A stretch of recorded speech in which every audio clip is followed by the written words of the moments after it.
بیونگ چوہان ایک Korean German philosopher ہیں. ان کی کتاب دا برن آؤٹ سوسائٹی 2010 میں شائع ہوئی. اس کتاب میں وہ اس صدی کی سب سے کامن بیماریاں جیسے depression, bipolar disorder, attention deficit hyperactivity ایکٹیویٹی ڈس آرڈر، کاہلی یا کام کی زیادتی سے ہونے والی تھکاوٹ جسے وہ برن آؤٹ کہتے ہیں، ان کے سوشل کازز پر بات کرتے ہیں. وہ ان بیماریوں کو انفیکشن کی بجائے انفارکشن کہتے ہیں، like a heart attack, a disease happening due to the excess of something. ان کا مین آرگومنٹ یہ ہے کہ جب ایز اے سوسائٹی ہمارا بہت سارا فوکس ایفیشینسی، پروڈکٹیوٹی، نئے سے نیا گول اچیو کرنے پر، میں کرنے پر ہوتا ہے، تو اس کے نتائج میں ہمیں ایک تھکا ہوا بیزار معاشرہ ملتا ہے جس میں ایسی انفیکشن ہوتی ہیں. ہان کے مطابق ہماری ماڈرن ٹیکنالوجی ساری ٹیکنیکس ان نفسیاتی بیماریوں کا پھیلاؤ نہیں روک پا رہی، اور اس کی وجہ یہ ہے کہ ان کا پیتھوجین باہر سے نہیں آتا. وہ پچھلی صدی کی بات کرتے ہیں جو کہ ان مینی سینسز امیونولوجیکل تھی. تب بیماریاں باہر کی نیگیٹیوٹی سے ہوتی تھی، جیسے اسپینش فلو، پولیو، ٹائیفائڈ، خسرہ، ٹی بی. اس طرح ہر انسانی خرابی کو لے کر ہمارا مائنڈ سیٹ یہ بن گیا کہ باہر سے کوئی آ کر ہمیں خراب کر گیا یا بیمار کر گیا ہے. امیونولوجی نے اس باہر کا ادر دین باڈی کا مقابلہ کرنے کے لیے اینٹی بائیوٹکس، ویکسینز بنائیں. اس کا طریقہ علاج یہ تھا کہ باہر سے کوئی ڈیزیز کازنگ آرگنیزم اٹیک کرے گا اور ہمیں اپنا اس کے خلاف دفاع کرنا ہوگا. ہم نے یہ پیٹرن سیاست میں کولڈ وار کی شکل میں دیکھا، آزادی کی جنگوں کی شکل میں دیکھا. بالکل اسی طرح نیو لبرلزم نظریے میں ہمیں کوئی باہر والا نہیں بتا سکتا کہ ہم کون ہیں، ہمیں خود ڈسکور کرنا پڑے گا، خود کو فری کرنا پڑے گا، خود کو بنانا پڑے گا. اور اگر کوئی باہر سے بتانے کی کوشش کرتا ہے تو it's a personal attack and you have to defend yourself. اس طرح باہر والا یا باڈی کے علاوہ جو کچھ بھی تھا وہ نیگیٹو سمجھا جانے لگا، اور ادر یا نیگیٹو جو تھا وہ ڈسپیئر ہونے لگا.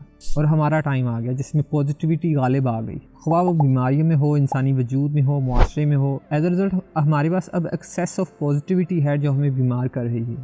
اس کی ایک مثال بائی سائیکل پر پروڈکٹ بیچنے والے لوگوں اور فقیروں کا ہاؤسنگ سوسائٹی سے ڈسپیئر ہونا ہے. جو ادرنیس فورنیس ہے وہ اب ایک پروڈکٹ کی شکل میں ڈی ایکٹیویٹ کی جا رہی ہے پیسہ کمانے کے لیے، لائک دس.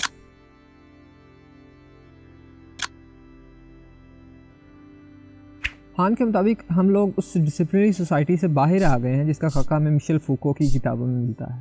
ڈسپلنری سوسائٹی کی بنیاد ہی بندے کو تابع بنانے پر ہوتی تھی، اور جو لوگ نافرمان تھے ان کو سوسائٹی سے باہر کا سمجھا جاتا تھا، جیسے مجرم یا پاگل لوگ.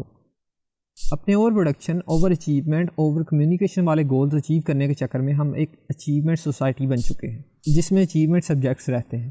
آج کا معاشرہ فوکو کی ہسپتال، جیل اور پاگل خانوں والی دنیا سے بدل کر جم، آفیسز، بینکس، شاپنگ مالز اور سوشل میڈیا والے ایک معاشرے میں تبدیل ہو گیا ہے. اب لوگ آزاد فرد کی حیثیت سے خود فیصلہ کر رہے ہیں کہ وہ اب کیا بنیں گے، بجائے کہ کوئی انہیں بتائے کہ وہ کیا ہے. جیسے ہان کہتے ہیں کہ they are entrepreneurs of them self. اگر ڈسپلنری سوسائٹی کا نعرہ یہ تھا کہ ہمیں یہ کرنا چاہیے اور ہمیں یہ نہیں کرنا چاہیے، تو اچیومنٹ سوسائٹی کا نعرہ یہ ہے کہ ہم یہ کر سکتے ہیں، وی کین ڈو دس. اب اس ڈسپلنری سوسائٹی سے اچیومنٹ سوسائٹی بننے کے دوران ڈپریشن کہاں آنا شروع ہوئی. ہان ایلن ایرنبرگ کو کوٹ کرتے ہوئے ڈپریشن کی وجوہات کو ٹریس کرتے ہیں، جو کہ میں وضاحت کے لیے تھوڑا سا پیرافریز کر رہا ہوں.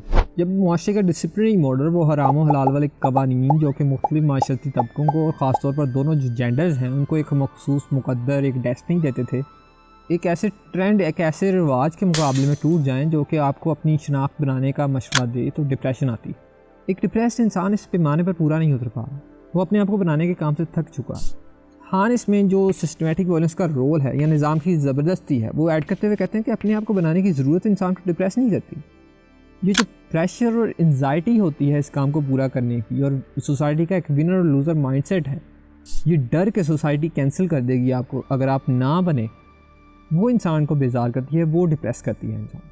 ڈپریس بندے یا بندی کا جو شکوہ ہے کہ اب کچھ نہیں ہو سکتا، نتھنگ از پاسبل، ایک ایسی ہی سوسائٹی میں ہو سکتا ہے جو سوچتی ہے کہ سب کچھ پاسبل ہے.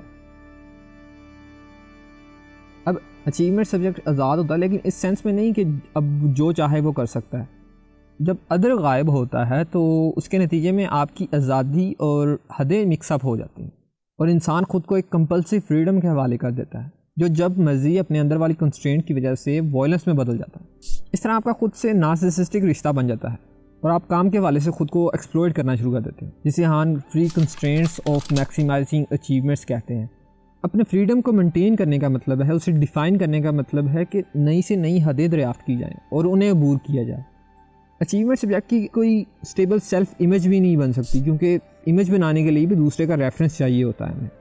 ادر سے لا تعلقی کے نتیجے میں خود کو تسکین دینا، گریٹیفیکیشن دینا مشکل ہے. کوئی کام کرنے پر خود کو کوئی ریوارڈ کرنا یا شاباشی دینا مشکل ہے، کیونکہ کوئی دوسرا آپ کو شاباشی یا تسکین نہیں دینے والا ہے تو گریٹیفیکیشن کا اسٹرکچر ڈسٹرب ہو جاتا ہے. سو اچیومنٹ سبجیکٹ خود کو ہائپر ایکٹیو کر کے زیادہ سے زیادہ کام کرنے پر مجبور ہوتا ہے. سو اس طرح بندہ خود کو خود ایکسپلوئٹ کر کے پروڈکٹیوٹی بڑھاتا ہے، جو کہ دوسروں کے ایکسپلوئٹ کرنے سے بہتر ہے، جیسا کہ ہم نے ڈسپلنری سوسائٹی میں دیکھا تھا.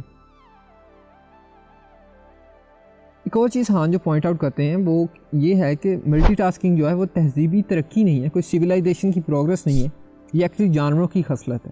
کیونکہ جانور جب جنگل میں ہوتے ہیں تو وہ ہر ٹائم ملٹی ٹاسکنگ کر رہے ہوتے ہیں. انہیں اپنے شکار پر بھی نظر رکھنی ہوتی ہے، شکار کو دوسرے شکاریوں سے بھی بچانا ہوتا ہے، اپنی مادہ پر بھی نظر رکھنی ہوتی ہے، اپنے بچوں پر بھی نظر رکھنی ہوتی ہے. اس لیے جانور جو ہیں وہ غور و فکر نہیں کر سکتے، جسے کنٹمپلیٹیو ایمرجن کہتے ہیں. انسانوں کی غور و فکر کرنے کی جو خاصیت ہے وہ یہ جانوروں سے بہتر بناتی ہے، جو کہ اچیومنٹ سوسائٹی میں ایک نئی قسم کی توجہ ہائپر اٹینشن سے بدل رہی ہے. لوگ 10 سیکنڈ کی ٹک ٹاک دیکھتے ہیں، پھر 15 سیکنڈ کی ٹک ٹاک دیکھتے ہیں، پھر 60 سیکنڈ کی ٹک ٹاک دیکھتے ہیں، and that's how an hour is spent. اس کے دوران کوئی بریک نہیں ہوتا، you don't pass for rest. So کتاب میں ان مسائل کو ہائی لائٹ کرنے کے درمیان خان کچھ حل بھی ہمیں بتاتے ہیں، کچھ الٹرنیٹیوز بھی بتاتے ہیں، جیسے کہ ہمیں ایک ہیبٹ ڈیولپ کرنی چاہیے وقفہ لینے کی، بریک لینے کی. اور وہ کیسے آئے گی کہ ہم اپنے اندر ایک ایبلٹی ڈیولپ کریں کسی کام کو نہ کہنے کی، دا پاور ٹو سے نو، جسے وہ نیگیٹو پوٹینسی کہتے ہیں. ہمیں کنٹمپلیٹیو ایمرشن کی ایبلٹی ڈیولپ کرنی چاہیے، غور و فکر کرنے کی ایبلٹی ڈیولپ کرنی چاہیے دوبارہ.